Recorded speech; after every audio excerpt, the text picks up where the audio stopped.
will start our session 6, which discuss on public key cryptography further. So we started discussion on the last week on public key encryption. We discussed one algorithm in detail, that is the Diffie-Hellman algorithm.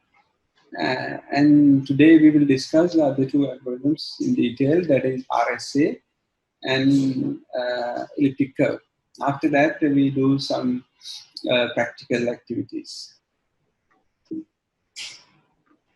Let me, as usual, let me remind you our lessons and what we're going to discuss in this class in actually practical cryptography.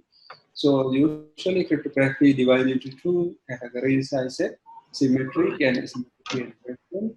We have concluded the discussion on symmetric key encryption. Now we are discussing asymmetric key cryptography or asymmetric key encryption algorithms. So I explained to you in brief how this asymmetric key cryptography algorithm works. In this asymmetric key cryptography algorithm, there are always two keys involved. Those two keys are called as public key and the private key. Everybody who participates in this algorithm must have those two keys. So if someone, so in this slide example, Bob want to send the information to a person called Alice, Bob should encrypt that using the public key of Alice. So he then transmits it to the Alice. Alice can decrypt it using his private key and get the information. So the encryption goes with the recipient's public key, Alice's public key. Decryption goes with the recipient's private key. So in this public key cryptography algorithm, there are other operations, we call it as signing. Signing is the opposite of the encryption. So in this digital signing operation, I'll discuss in detail today what's happened. We do encryption using the private key of the information sender. So in this example, Bob encrypts this plain text using his private key. So after Bob do that, he can transmit that, and anybody who interested to make sure who sent this information can decrypt it using the corresponding public key. So in this example, Bob encrypt using the private key. So Alice decrypt it using the Bob's public key to verify that who sends this information. So that provide the authenticity of the data. As I also discussed in the last week, public key cryptography can be used for encryption, decryption, and digital signatures, plus key exchange. Key exchange means exchanging the symmetric key.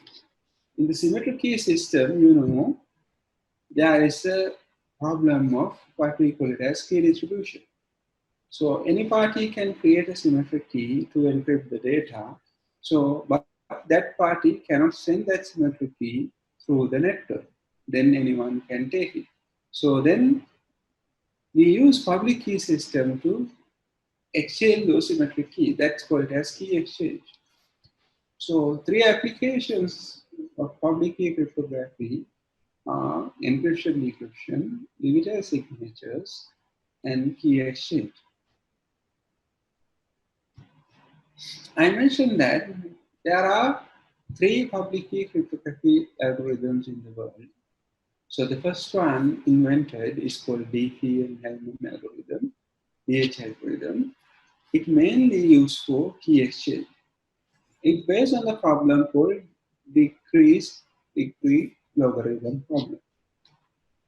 And the second algorithm invented in this area, called as RSA with the inventor's name, it can be used for all three purposes: encryption, decryption, signatures, and key exchange. Third algorithm in this area elliptical cryptographic algorithm, mainly used for key exchange and data signatures. All those public key cryptography algorithms based on a set of functions, what we call it as trapdoor functions. So the property of this trapdoor function is conversion from one domain to the other domain is easy. Without knowing the secret, we cannot reverse this calculation. In the last week, I explained there is a well-known trapdoor function called logarithm problem. So that is the base for Diffie-Hellman key agreement protocol. Let me remind how do you do the Diffie-Hellman key exchange. So there I mentioned we need to get a generator point G and a prime number P. And using this generator and prime P, we need to create a public key. So our private key is any random number. Our public key is generated to the power of private key modular P. So if Alice picks number 3 as its private key, he will end up with number 12 as his public key. So he can send to B, Bob. Bob can do the same. Bob can pick a private key. For this example is number 5. We calculate generated to the number power, or generated to the power of number 5, modular 17 as a 7. 7 is the public key.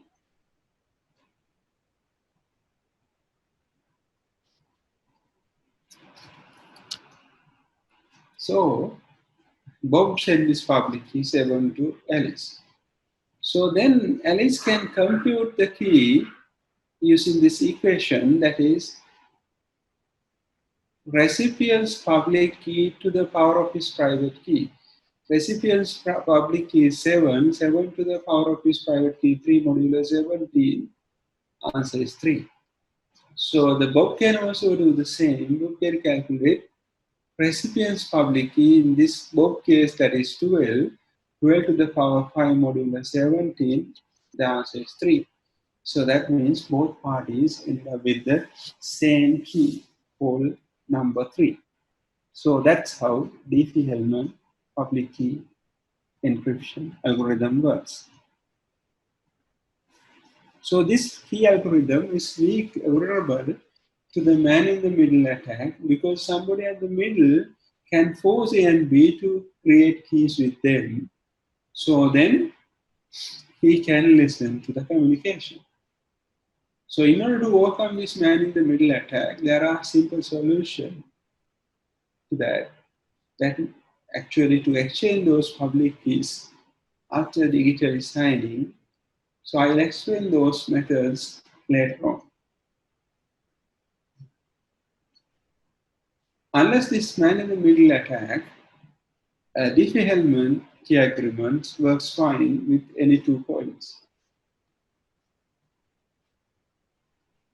Right. So we already discussed this Diffie-Hellman key algorithm in detail in the last week. And then I also gave you some activity to create a Java program to demonstrate this Diffie-Hellman key exchange. I hope most of you have done that.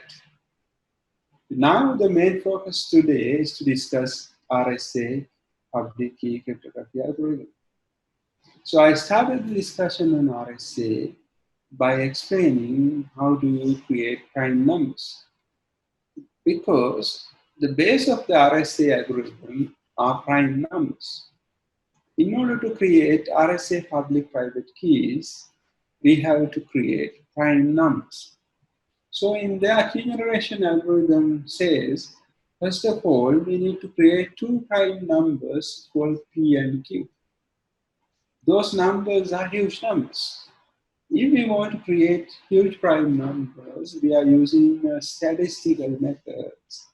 So I have explained the last week those methods.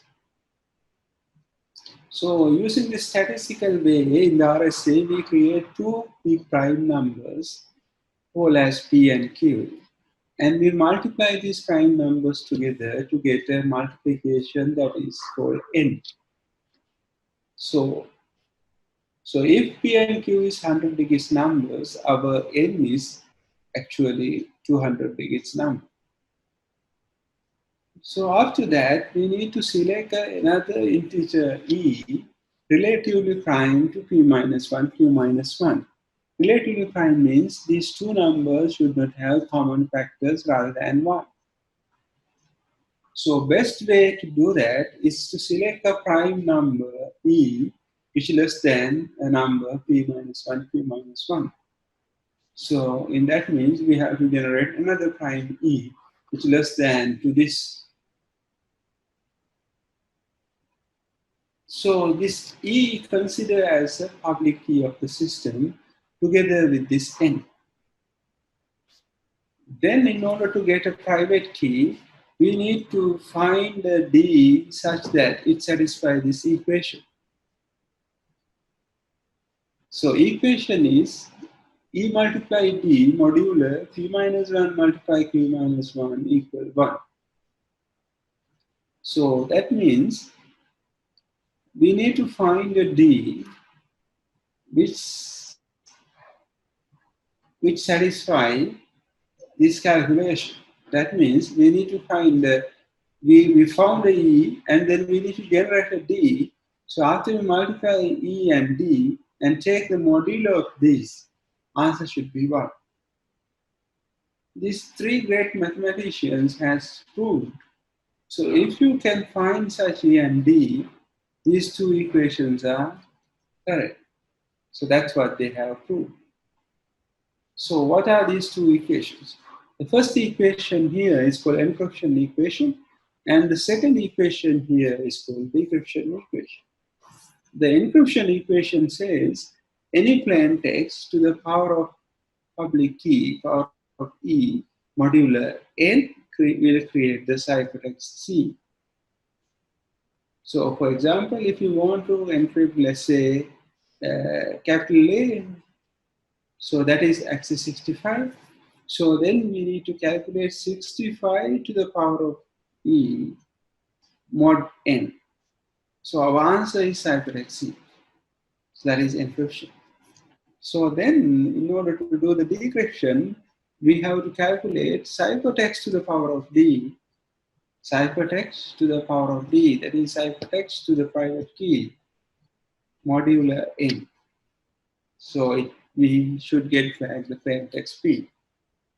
So that means in order to do the encryption and decryption, we need to solve, or we need to calculate these two equations. So let me explain this in detail. So for example, here there is a person called Amal who wants to send a message to a person called Kamal. The message he wants to send is this plain text. So first thing he should do, Amal has to find the public key of Kamal.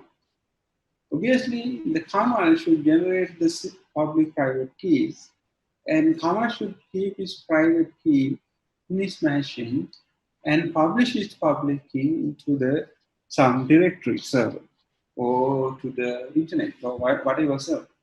So then Amal, who wants to send the secret message, should fetch this public key, that is E together with N. Then he calculates this encryption operation. So for the bytes available in this message, each byte available in this message, he should calculate this byte to the power of E modular N. So he might get a different byte penalty, that is hypertext. So after the calculation for all these bytes, he will end up with a ciphertext. So that ciphertext he can transfer to Kamal or the recipient. So recipient then decrypt it using his private key. So he calculates ciphertext to the power of D, that is his secret key or the private key modular N. So if you do this calculation to each and every byte, we actually ended up with the plain text.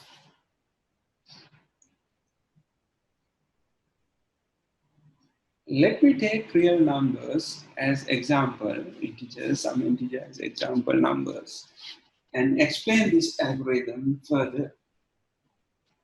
Okay, let's see the key generation first. In the key generation algorithm, we say need to generate two prime numbers. So I have select 11 and 17 as these two prime numbers.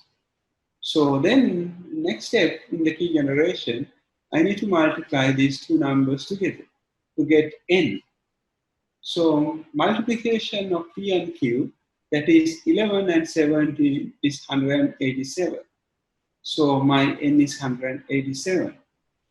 So then I need to select a larger integer, e, relatively prime to p minus 1 multiply q minus 1. P minus 1 in this my example is 10, q minus 1 is 16. Then 10 multiplied 16 is 160. So that means I need to find a number which less than 160,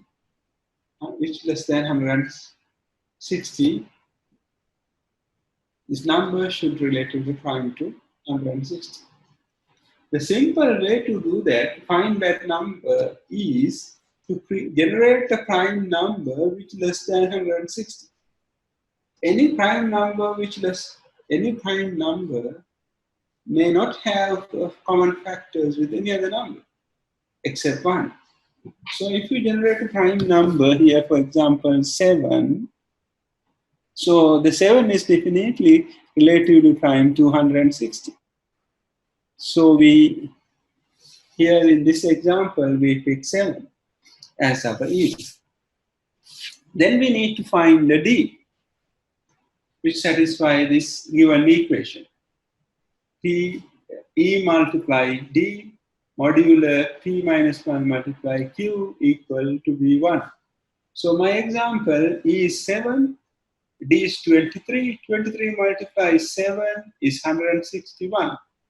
So 16 multiply 10 is 160.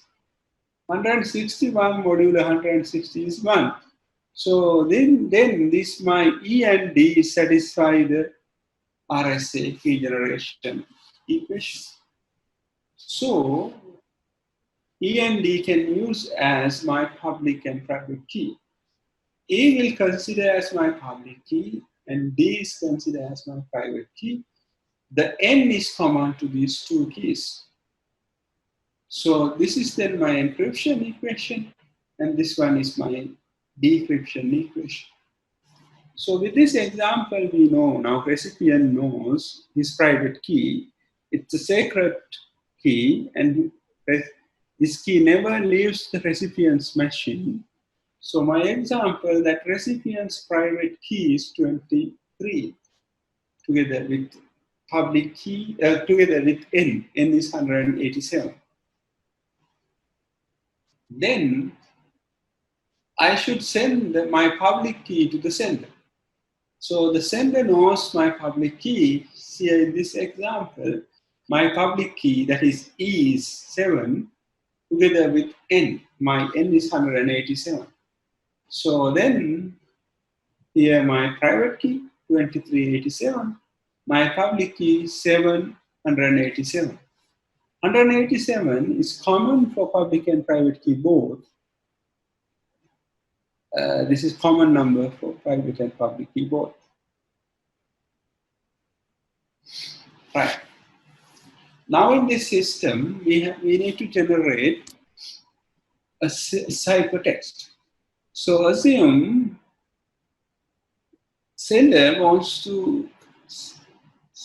information sender wants to encrypt the message called 87 with the system. So in order to get a ciphertext, we have to calculate our message is 88. So we have to calculate 88 to the power of 7 modular n, that is 187. So 87 is the 187 can be simplified that, like here, we can write it like 88 to the power of 4 modulo 87 multiply 88 to the power of 2 modulo 87. So if we simplify this part, we get this, right? And when you calculate further, you might see we end up with 11. So 11 is the ciphertext of this given plain text 88.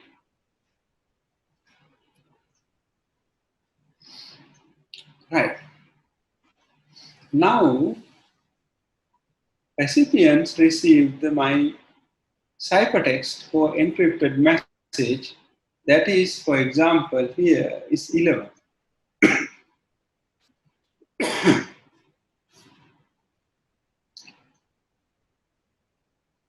So when the recipient receives 11,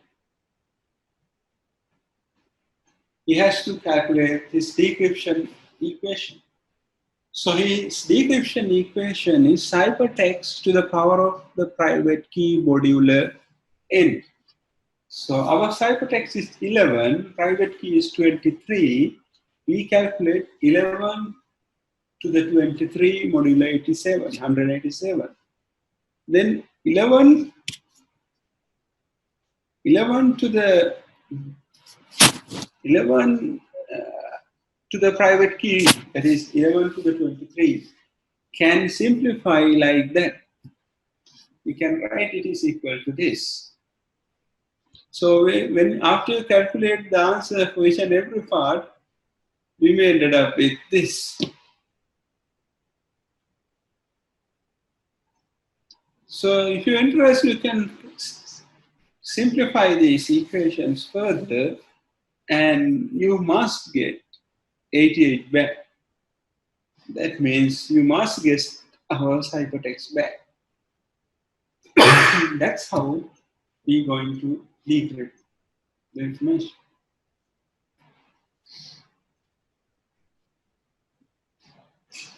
Let's take some other example. So we discussed that.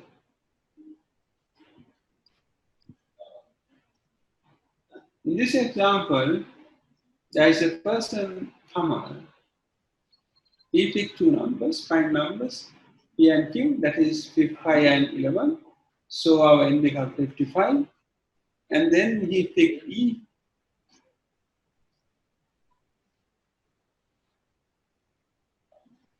Sorry.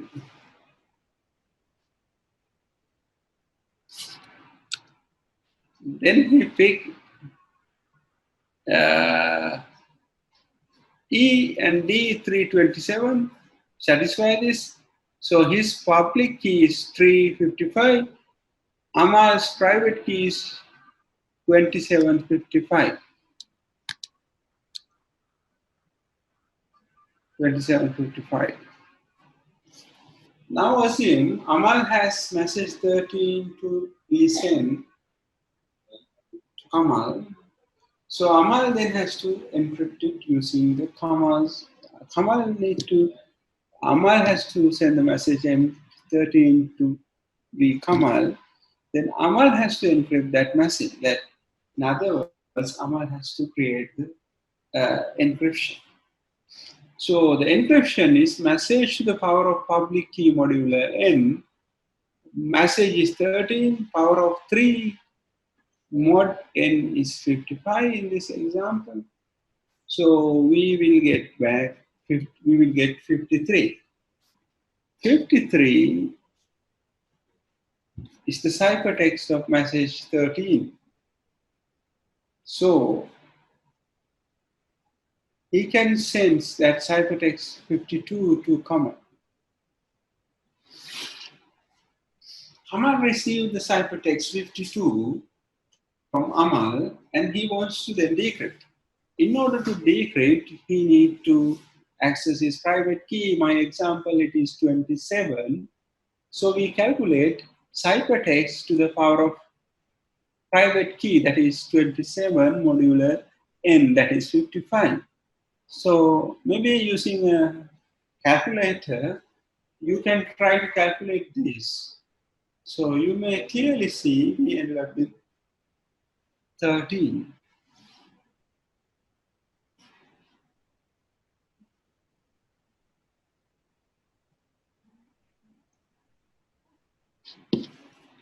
I can get more examples on this.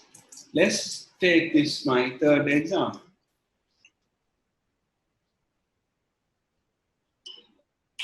In my third example, my plain text is 19, and I have my recipient's public key is 5 and 119. So the information sender here need to encrypt that message 19. That means he calculate message 19 to the power of his recipient's public key. So that equal to this, and take modulo 119. So final answer is 66. So plain text 19 is encrypted into the ciphertext 66. So that is transmitted to the decryption side. So then the decryption side, we need to decrypt the message. That is, we have to calculate ciphertext to the power of private key modulo n. So that is 77 to the power of private key, 7, that is 77. Ciphertext 66, we have to calculate 66 to the power of 77 modulo n. The huge calculation. And with that, we ended up with 19. So as you may understood, in this, we can do the encryption and decryption using those calculations. However, those calculations involves heavy mathematics. Right. Now let's have a look, how do we going to digitally sign a message? Digital signature is opposite of signing. So assume I'm Kamal and I do this key generation first. So what Kamal do, he generate two prime numbers as previously P and Q, and multiply together, it's create the N, and then find two numbers which satisfy this equation. So I found these two, that is 3 and 27. So 3 together N considered as private key. 27 together N is called it as the private key.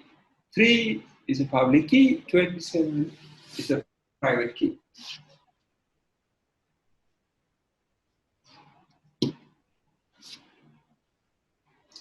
Now, assume Kamal has to sign a message called M, that is 19. Now we are signing, not encrypting.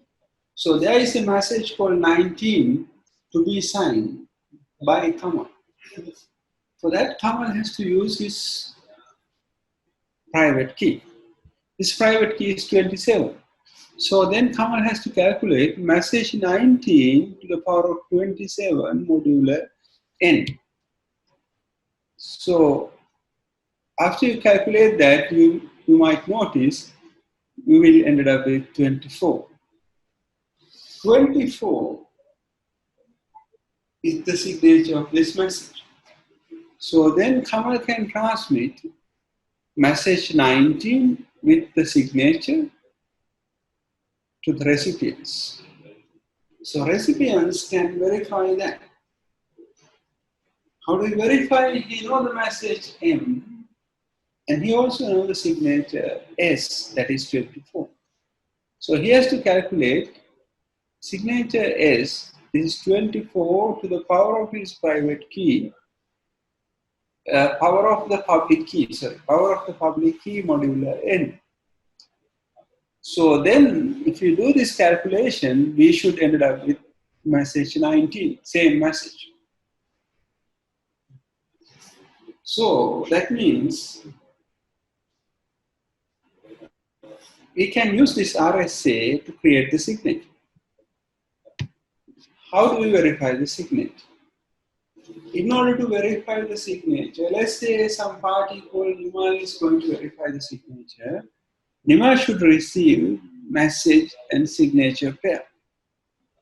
So that means our message is 19, signature is 24. So Nimal receives that.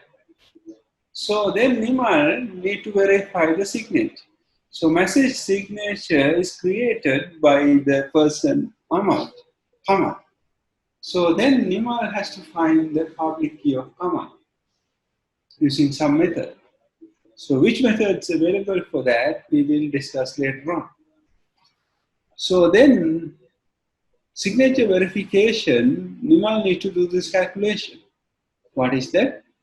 Signature byte, that is a hash value of the document, first byte of the hash value of the document, will be taken as S and calculate S to the power of e modular n. So if my S is 24, we need to calculate 24 to the power of 3 modular n. So we ended up with 19. So the verifier can check the message we received and the output of this is equal or not. If both are equal, then we know no one altered the document. Plus we know authentication. That means we know only Amal can create this message because only Amal knows the signature. So that's how we do signing and verification of the message. Practically, when you do signing and verification, we cannot encrypt each and every byte. So we have huge documents practically. So in order to encrypt using the private key, that is CS signature, what we have to do is first we need to create a hash of the document to be signed. So for example, here the data is information to be signed. So we feed that data to any hashing algorithm is ended up with the fixed hash value. Not relevant to the message size, hash values are fixed. So if we use SHA, the hash value is 20 bytes. So we apply our private key system and sign this 25 using the system. So actually we encrypt is the hash value, not the document. So we attach this encrypted hash to the document and circulate it. So when the people get this document, they get the document and encrypted hash values, or what we call it as signatures. In this side. So the recipient will receive the document and he gets the data and he calculates separately the signature byte and clean that signature bytes. Right.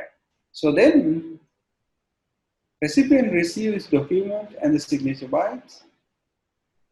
So recipient has to verify whether the signature is altered or not, or tampered or not. So then what recipient should do, recipient should decrypt each and every byte of this document using the sender's public key. Public key is openly available. Recipient take this public key and decrypt each and every byte. That means verifying the signature. So he or she may end up with the decrypted hash values. So then what we do, we have the original document as well. We calculate a hash of this document and we compare that output with the previous output. If both hashes are equal, that means no one alters the document or the obviously signature. If this is different, that means someone altered a document or a signature. Anything encrypted with private key should be able to decrypt with public key. So that's how typical signing works. By signing, we achieve three security features. They are authenticity, integrity, and non-repudiation. By hashing, we cannot achieve the confidentiality required security requirement. If you need confidentiality, there are other methods which do doing so. Right. So as you may realize, entire strength of the RSA algorithm depends on the problem what we call prime factorization problem. So if you have a small prime number, if you have a small number, so want to do factor into a prime factors, you can do it easily. So if you have large prime numbers and large numbers, not prime, if you have large numbers and then want to factor this large number into two prime factors, so it takes time. So best known factorization algorithm in the world has this time complexity. That means if someone finds a number which can factorize into the prime factors, which faster than this, let me know. So in case we want to factor a 200 digits number, like RSA number, this factorization algorithm never works because, so based on this time complexity calculation, 200 digits number may take astronomical years to do the factorization. So it's kind of impossible. However, some person called Peter Shaw in 1994 demonstrated he has a better algorithm for factorization. So his factorization algorithm may not complex as the previous one. Using his algorithm, we can kind of derive the private key out of the public keys. However, the quantum cryptography is still not practically used in the market. So those quantum algorithms, this quantum algorithm then cannot implement. If that quantum algorithm implemented on a quantum computer, so in order to run that algorithm, we need this time complexity.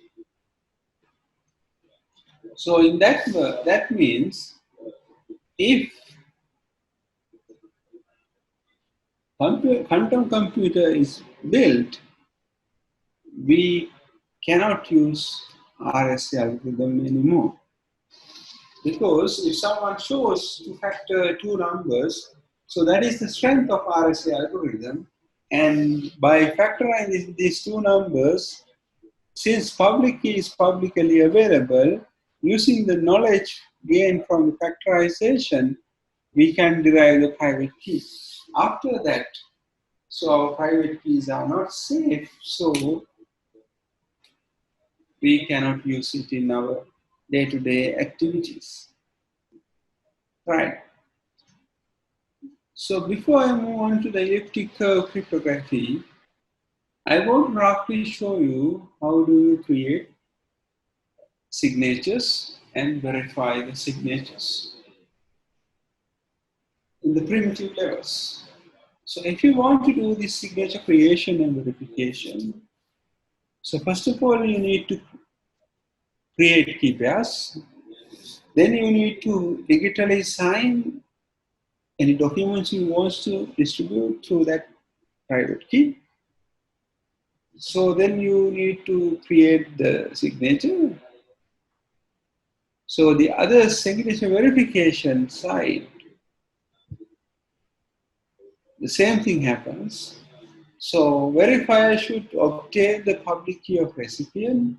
So he calculates, verify the signature using this command. So let me show you how to calculate and verify the signature on the prompt, where you can also practice later on. Right. So in order to do the simple demonstrations, let me share my terminal. Right.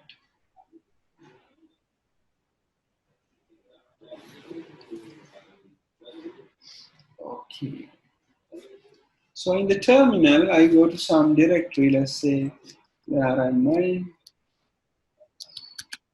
Okay, I go to a directory called this, right? So let me clean that directory a little bit, because that directory might have output of my previous one.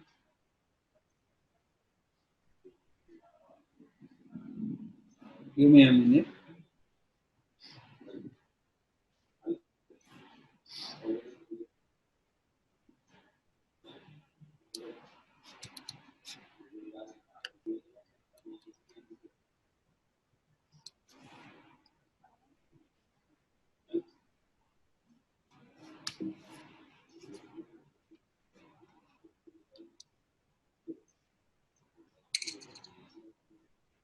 Right. So I share my folder, give this ls command to see the content of this folder. You might see there are some picture files and some text files in the folder.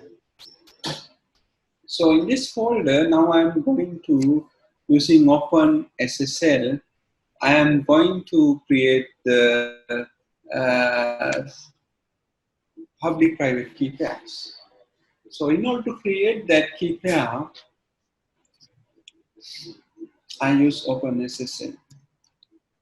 Command is OpenSSL, gen RSA, and it tells the OpenSSL, please generate RSA key pair.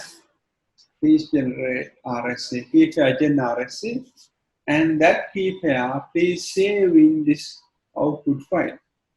So let's say they are my keys. Right, yeah, great, fast. So OpenSSL in microseconds generated a public private key, actually private key, and save it in this file. So when I show you this file, you may see it's a base 64 encoded, PM encoded keys stored in the directory. So in order to get the encrypted information, first to verify your signatures, you need to distribute your public keys. You should not distribute the file we created directly, because then the recipients will receive your private keys as well. So what you have to send the other side is only the public key. That means we need to take the public key out from the key file we generated. In order to do that, we need to enter this command. You have to type OpenSSL and say RSA. Now my input file is my key file.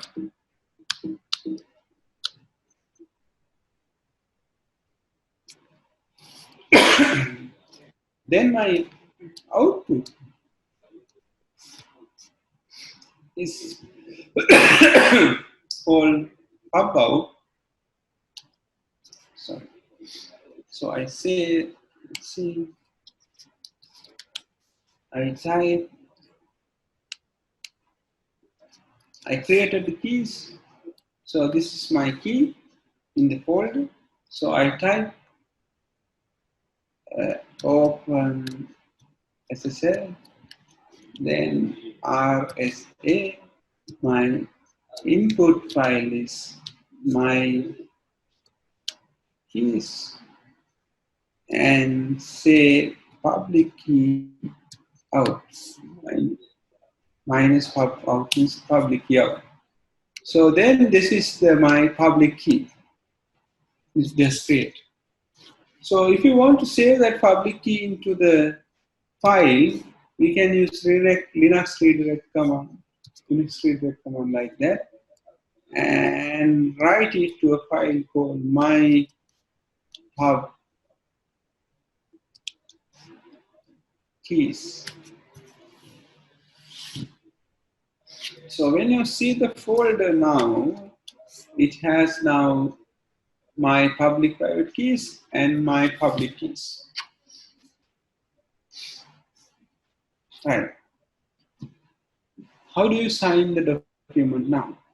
Assume we have this document, this is actually image, called custom JPG to be signed. How do you sign? We run OpenSSL, and then we say DGST. Actually, before signing, we need to create the hash of this document. DGST minus hashing algorithm name tells which hashing algorithms I'm going to use. Here I'm going to use SHA hashing algorithm. So after that, I say please sign that document using my keys. My keys available. So this should be my private keys. That is actually my P keys. My P keys. So this is a private key. Sign. And the signature we need to share somewhere. So we use an option called out. And maybe I name my signature as signature dot maybe sig. So I can give any name. Sig.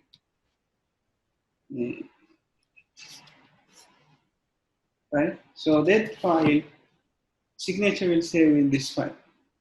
Then I need to kind of give my input. My input is custom JSON. So it's signed. So what is the command? OpenSSL, create the digest. Digest will create hash value. This is the name of the hash. So if you want to create MD5 hash signatures, so instead of SHA1, then you have to type MD5. The rest is the same. So then we say sign and need to give a private key. And then we say out and ask to store that signature and then give at last parameter in the file to be signed. So that creates the digital signature of this file. So when you see the content, you might see now this is as private key, public key, and this is the file to be signed. So signature should be stored on the signature file. So this file consists of the digital signature. So if you want to send that signature to someone else, what you have to do, you send the file and your signature and your public key. So using your public key, then the recipient can verify the signature. How do they verify it? Something like that. So we type OpenSSL and DGST and SHA1 is the signature. SHA1 is the signature.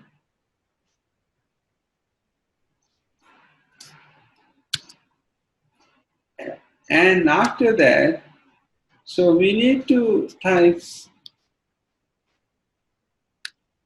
verify command. Before it was sign, now verify. Verify goes with public keys, to which again we verifies. So I need to give a signature file name because original signature is in this file. So I type signature and give a file name of the signature. File name which says the signature is this. And then finally I need to give the file to be verified. So you see now that command returns OK, verification OK. That means successfully verified. So instead of Hasun JPEG, let's say I put some other JPEG file. Let's say there is a file called neo-def. So that one. So you see then it says signature verification failed. That means so the command successfully checked the integrity of the data. Right. So that's how, using very simple command, OpenSSL, where we can create and verify a signature. Now simply see how do you kind of create a signature using a Java program. Right. For that, I have to go to some other directory.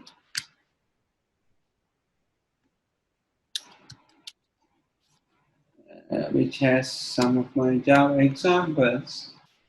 Let me see, I go to the directory called this. It has some publicly related example. So let me pick some example, RSA signature. So that shows how to create the signature.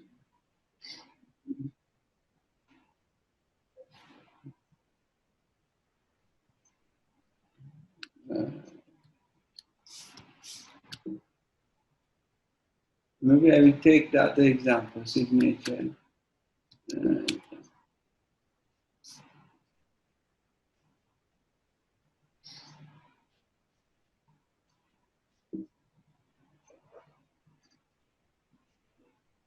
Right. So this example shows how to create and verify the signature. So for example, here in this, first of all,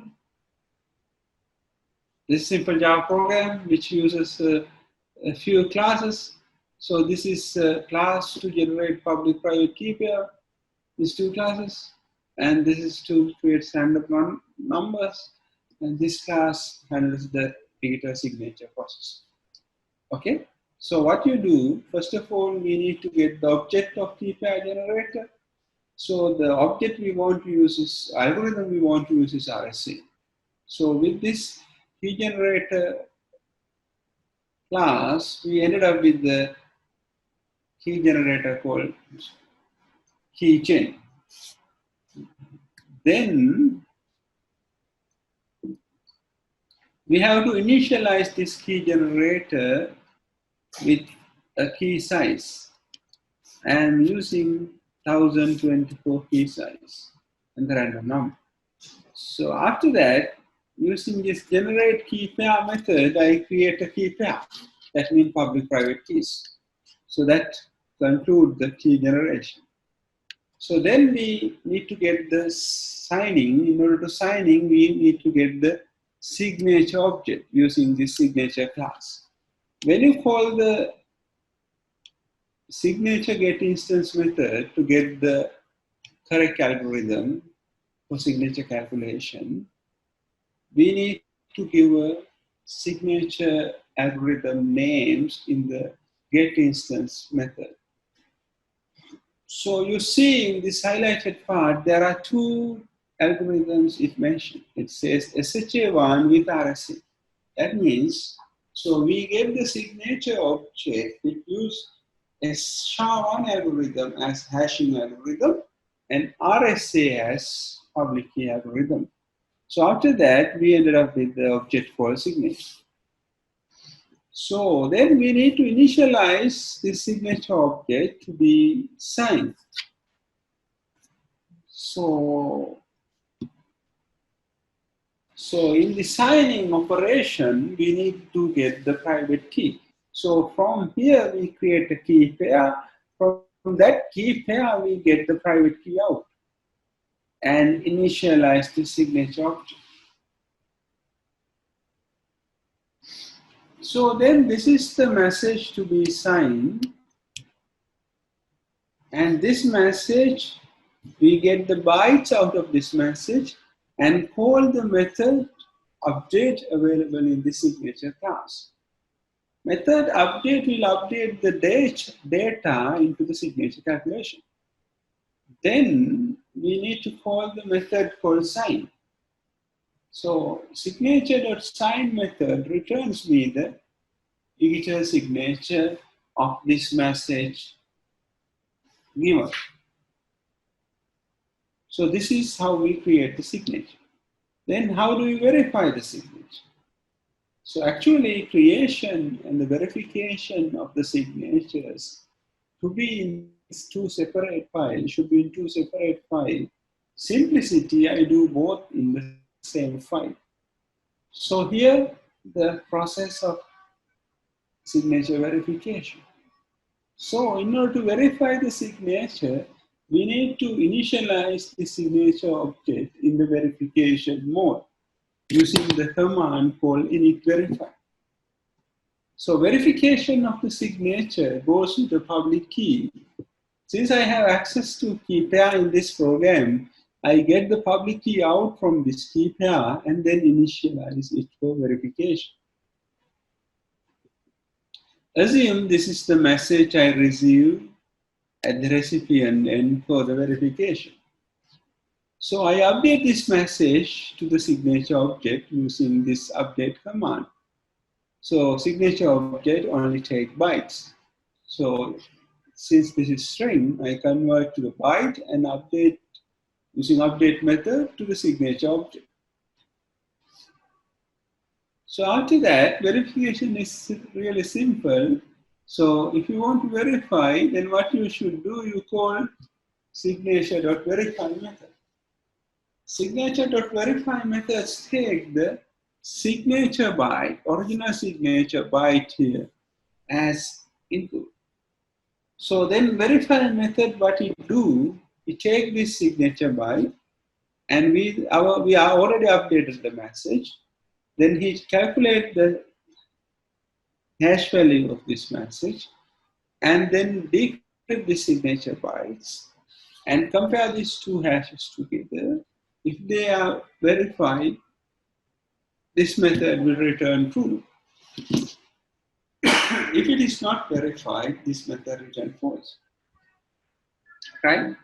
So that's how simple signature creation and verification program works. So I save that program and I run it using this. I compile this using Java-C and then I run it like that. So as you see, it says signature verification succeeded.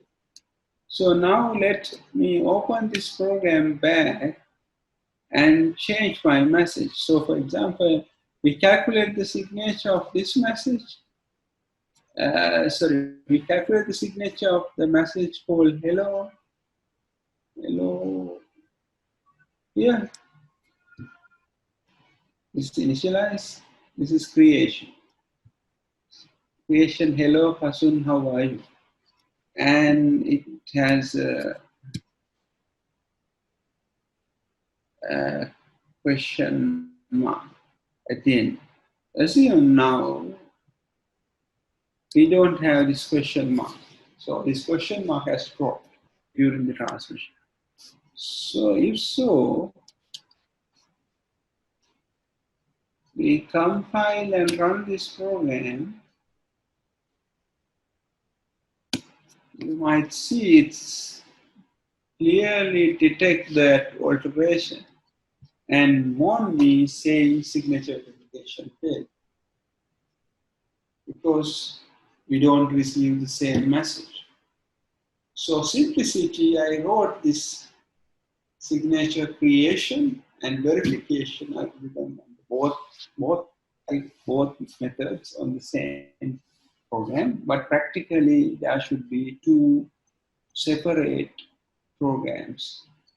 One to calculate the signature and other to verify the signature. Right. So that demonstrates you how to do signature calculation and verification of the public key system. Now, let me back to the lecture.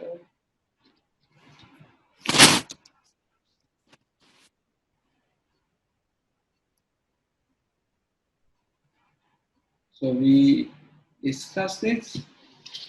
So here we discuss that as well because I saw how to calculate, how to generate keys and how to do the signature, how to get the signature objects and how to initialize this and update the data and finally to get the signature.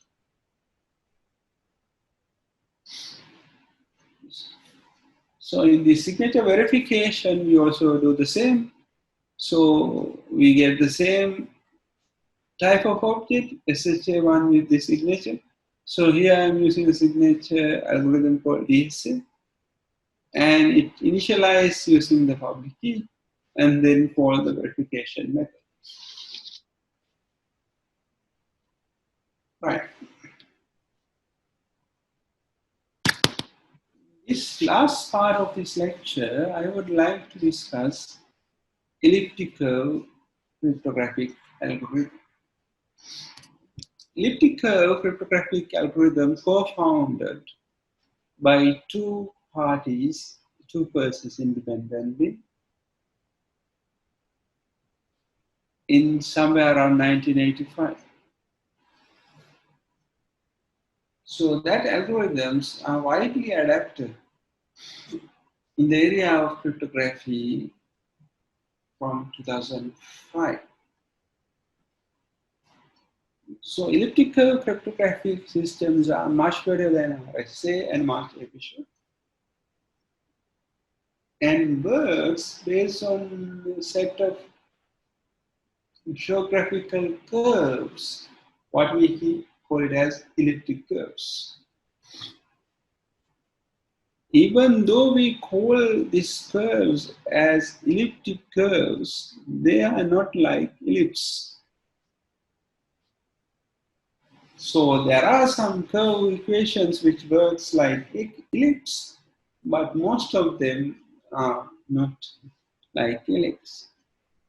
But we still call them, those curves as elliptic curves. So one of the examples of the elliptic curve equations look like that. That is s cubed plus ax x squared plus bx plus c. So that is sample elliptic curve functions, curve equation.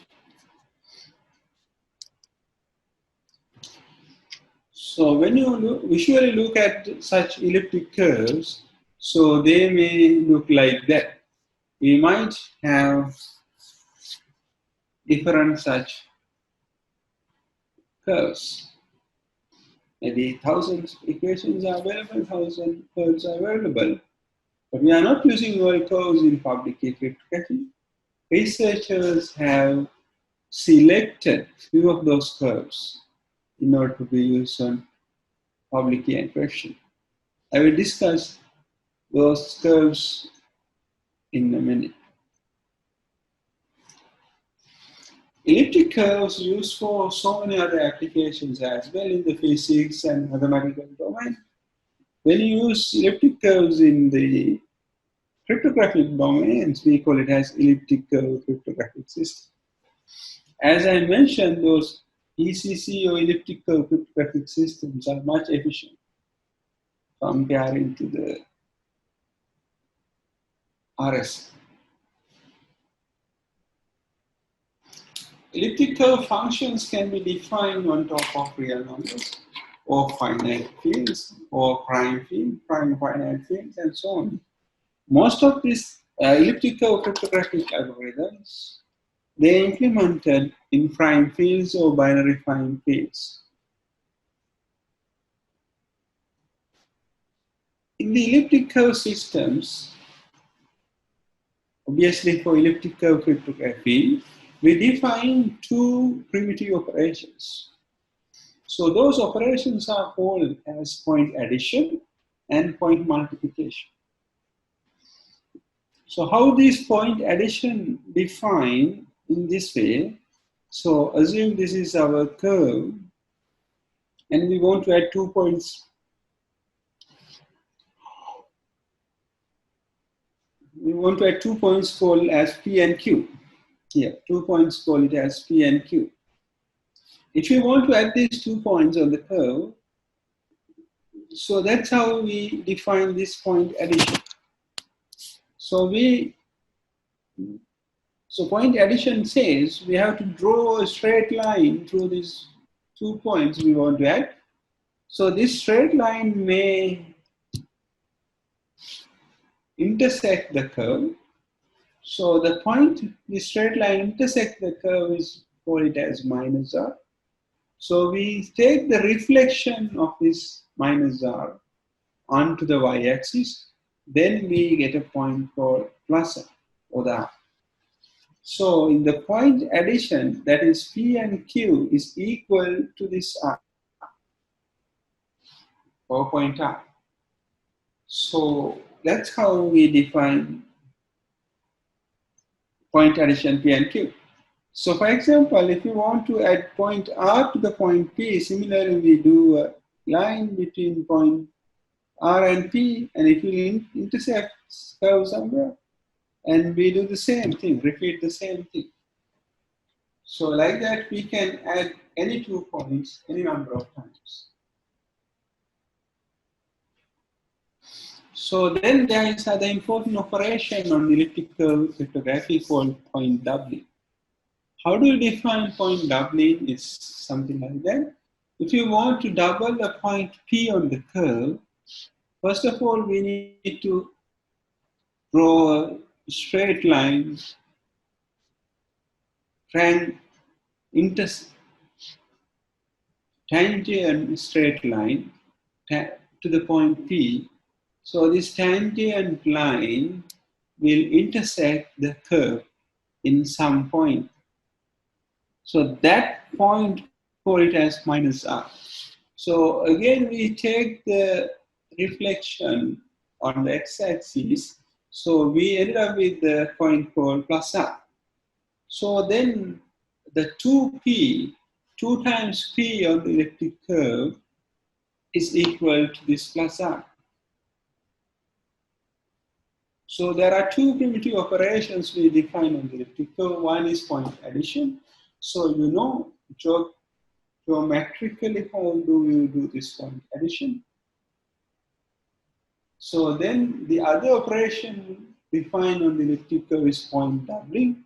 So you know geometrically how do you calculate point doubling on the curve. So there are equations given. Algebraically also we can calculate point doubling and point addition on the curves.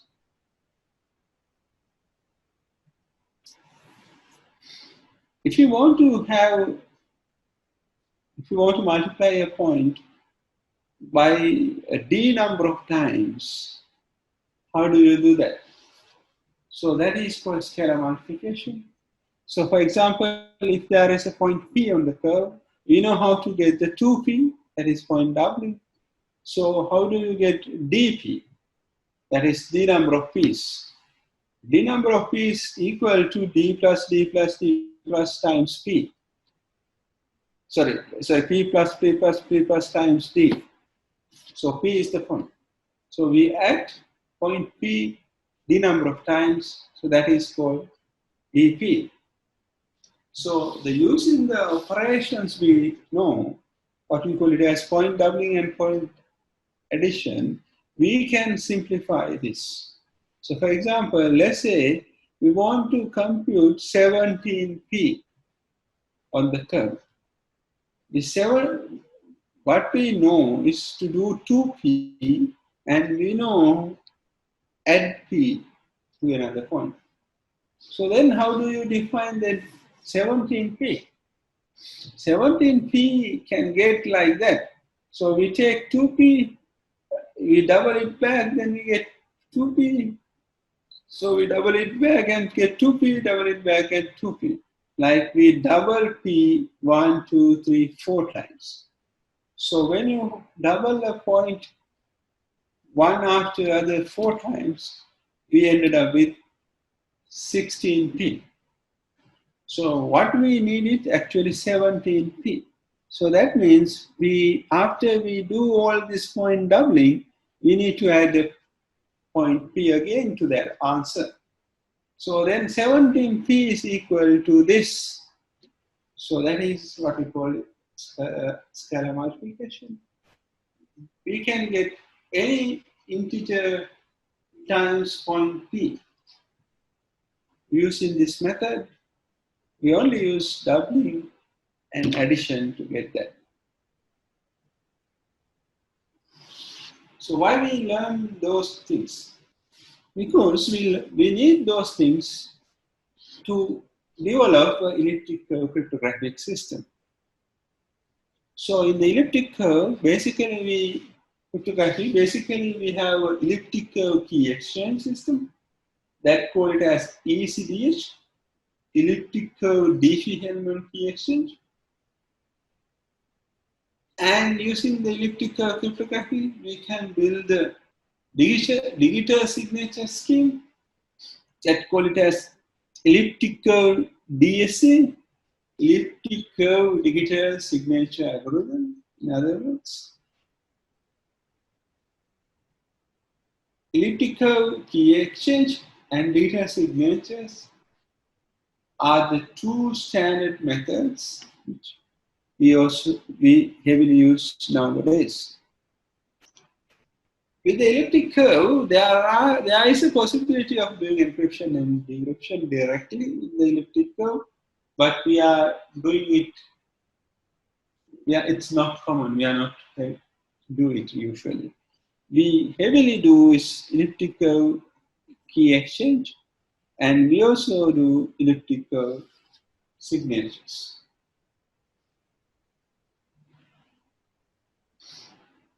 In the elliptic curve cryptography, what would be the trapdoor function or the hard functions?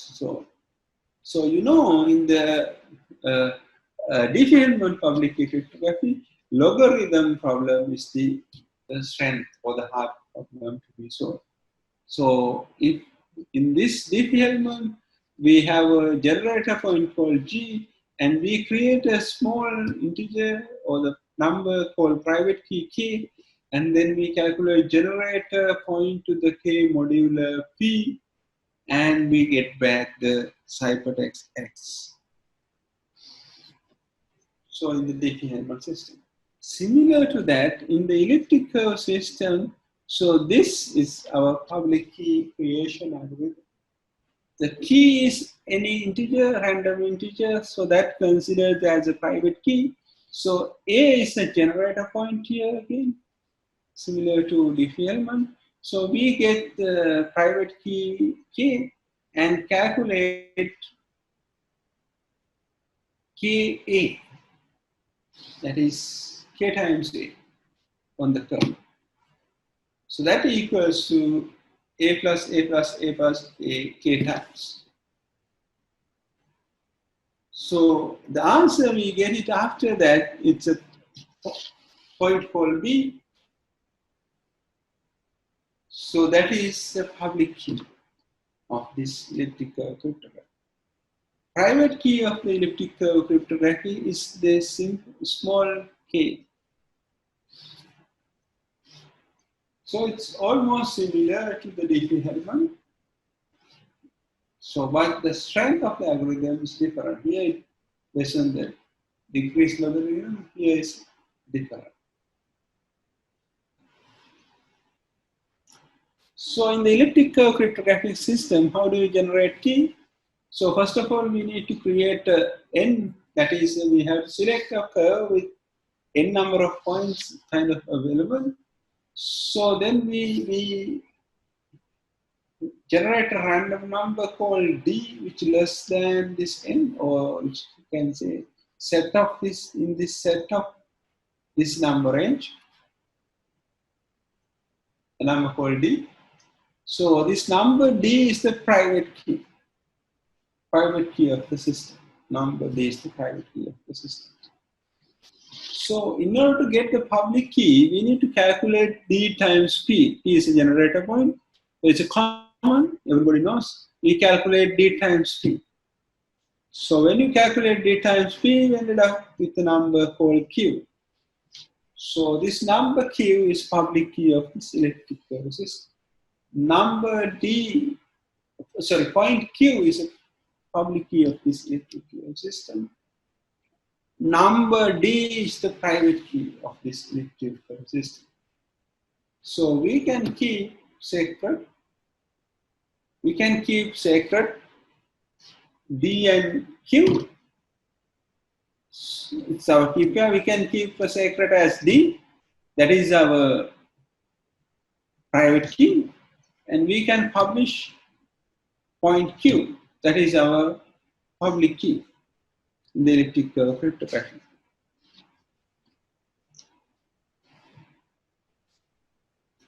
Let's see how we could use elliptic curve cryptographic system to do the Diffie-Hellman key exchange, or what we call it as elliptic curve Diffie-Hellman, ECDH key exchange. So as we discussed, Alice and Bob on the network, they have to pick a curve and they have to agree on this number n or whatever curves on the curve, and then select a private key that is basically number called NA, which less than this, or the set of this. Then in order to get the public key, they calculate this number private key to the P, that is n time P. So assume that is a public key QA. Similar to the typical Diffie-Hellman key exchange, the elliptic curve Diffie-Hellman key exchange, we send this number QA, that is a public key of elliptic curve. That is a point on the curve. Point is QA, sends to the Bob. Bob has to generate then the private key. Bob's private key is NB. So Bob needs to calculate his public key. That is NB times to P. So that is, let's say, QB, that is public key of Bob. So Bob sent this public key to Alice. So now both Alice and Bob has private keys and public keys exchanged between them. So they are then key generated. After that, like typical Diffie-Hellman key generation algorithm, this elliptic curve key generation algorithm, Bob and Alice now can parallelly generate their keys, independently generate their session keys. So in order to get the session key or the shared second, what Alice has to do is do the calculation, this calculation. That is his private key NA to the public key QB, private key to the public key, that is NA multiplied on NA times QB, NA times QB. So answer for that is the point on the curve, so that is K. Similarly, on the other side, Bob has to do the same calculation. In there, Bob calculate his private key, that is NB, to the public key of Alice, public key receives, that is QA. So NB to the QA is actually the same key K, which generate also here. So that comes with the consistent theory of groups. So as you may understood, our key K, session key K equal N8 QB here, N8 QB. So then we can expand this QB equal NB to P. Then we can write NB to P. So we ended up with NA, NB to P. So it's a consistent theory, we can put P here. So then we have NAP. NAP is QA. Then we ended up with NBQA due to this consistent theory. So similarly, you can understand there is a generator point.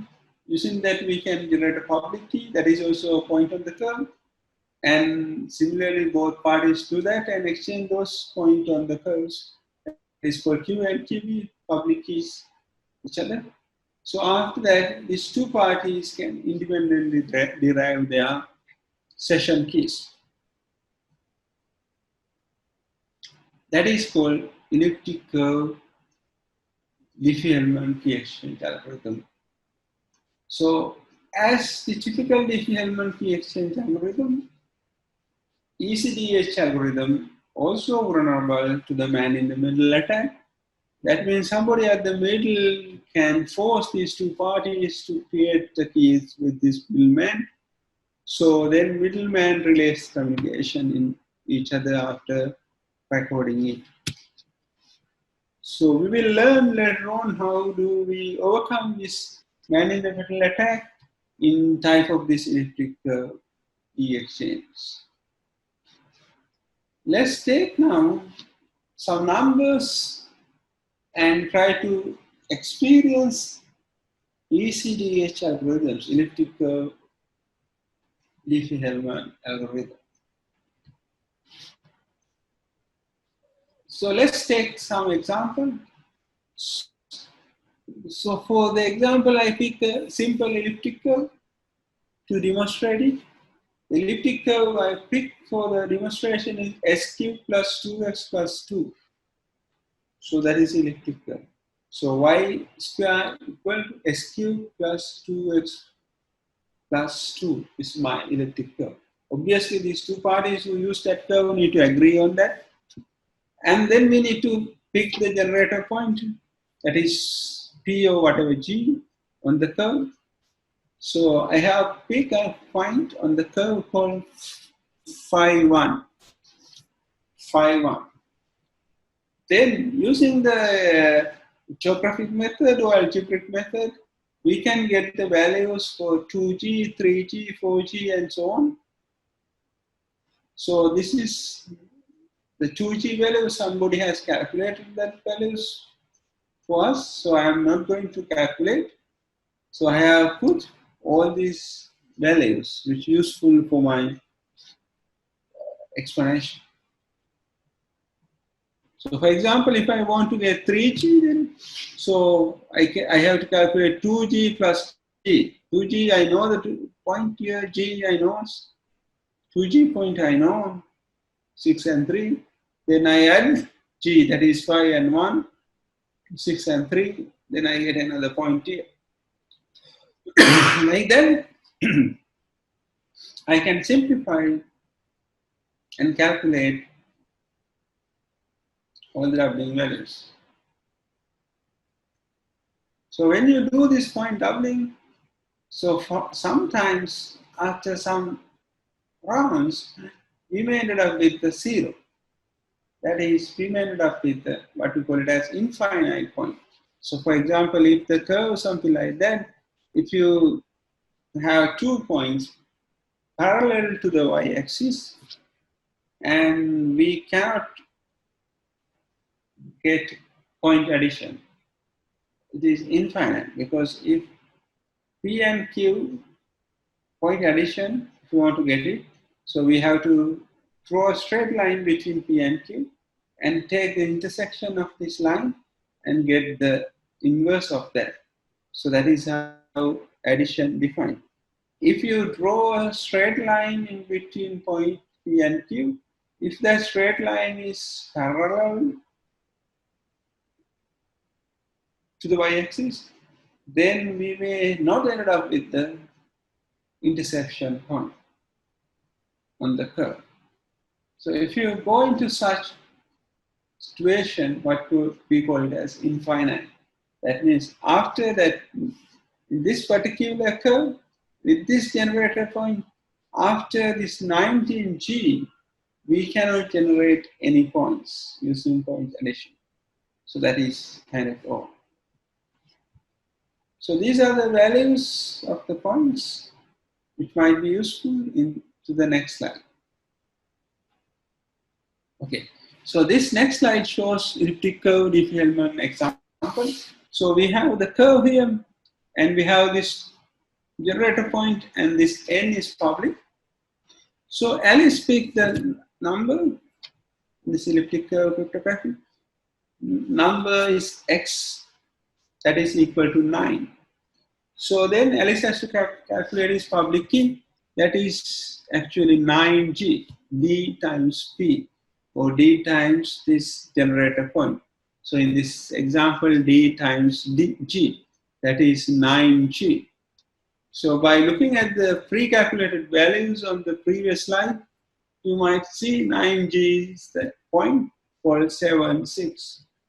So A sense is public key, that is a point on the curve 76 to B. So similarly, B has to pick his private key. This example, B pick private key 3, and he has to calculate his public key, that is 3G. So by looking at previous pre-calculated table, you might see that is equal to 0.106. So B sends the 0.106 to A. So then both parties have generated their public-private keys, and they keep their private keys with them. Alice's private key is 9, Bob's private key is 3.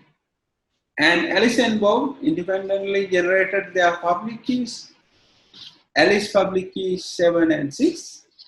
Bob's public key is 10 and 6. So they have exchanged those public keys. Right? So that is, they have done with this public key creation. Now they have to independently create a session key. So the algorithm to do that is D times mean it's private key times a point he receives, or public key of the recipient. So the public key he receives is 5. So his private key is 9. So we need to calculate 9 times y. So 9 times y is 9. He has to calculate 9 times y.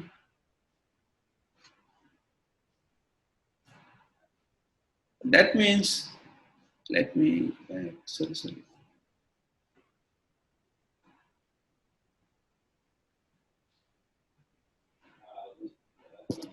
9 times y equal to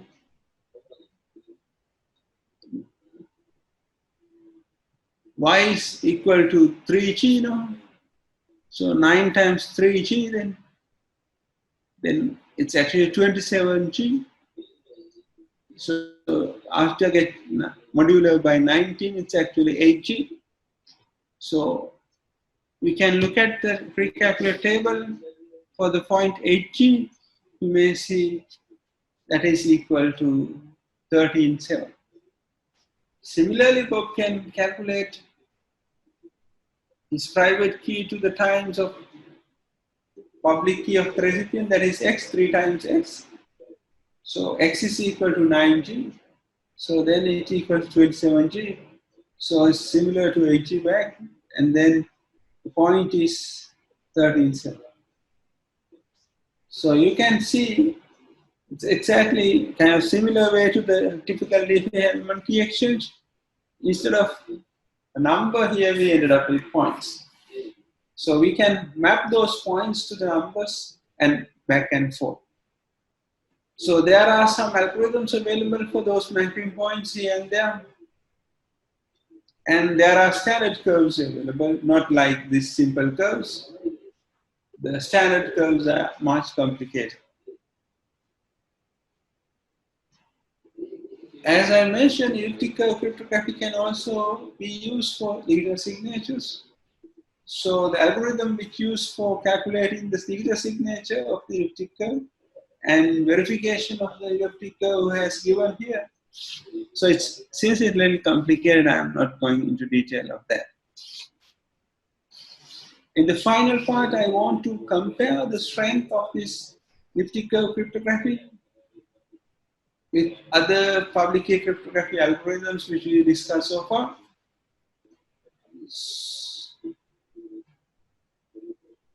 We can achieve the same strength of RSA with less key sizes with elliptic curve. That is much more the important thing.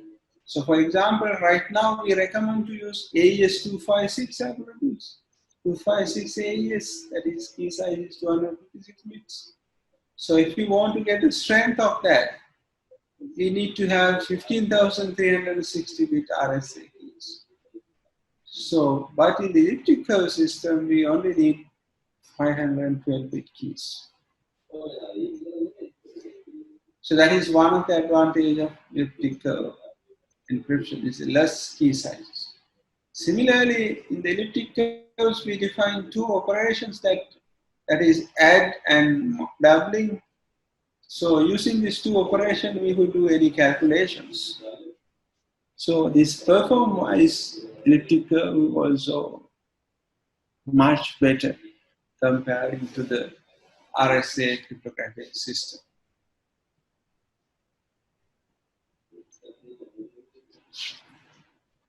So this is simple comparison of the calculation efficiency of elliptical Diffie-Hellman cryptographic algorithm for different practical curves which we use in the world. So different organizations, standard organizations, and different people have introduced different types of curves. So when you use ECC, we send and recipient must agree with a common curve. So most widely used curve is NIST P256 curve. So like that, there are different curve, BN curve, curve 225, 519. So that is another popular curve. And there is a curve NIST P224, like that. You can search this curve number, and then you might get a detail about which type of the curve it is, and you can get a feeling about how complex that curves are. So by doing research, different people have introduced those curves to the world, and we do those elliptical Diffie-Hellman calculation based on those curves, standard curves. So this slide shows these, roughly gives you some idea about the time taken to do this calculation on each and every operations in case of each of every curves. So when you do the elliptic curve Diffie-Hellman algorithms. So as you may observe in the next slide here, I should define the computing time in case we do signing operation based on those standard curves available. So some of those standard curves had patented, and some of those curves are open curves. Anybody can use those curves in their calculations. So nowadays, when you want to connect your browsers to the web servers, most of the times they are using elliptic curve Diffie-Hellman key exchange with signing parameters. I will explain later on. So EasyDSA key exchange curves, when you study the curves which used by different browsers, different web server vendors, so we can analyze those curves and see whether, when you analyze those curves, we see most popular elliptic curve using this elliptic curve cryptography is NIST P256 curves. So P256 curve is the widely used curves by most of these elliptic curve cryptographic implementations and applications. So the next widely used curve is X2-519 curve. So these are the two curves which two popular curves in elliptic curve cryptographic applications in the world. With that, I can conclude the lecture today. So with that lecture, actually we have discussed almost all important cryptographic algorithms. So we previously discussed all public key cryptographic, symmetric key cryptographic algorithms and their operational modes. After that, move on to the public key cryptography algorithms. And we have discussed three public key cryptographic algorithms, that is Diffie-Hellman, RSA, and elliptic curve. Okay, that is the end of the session today.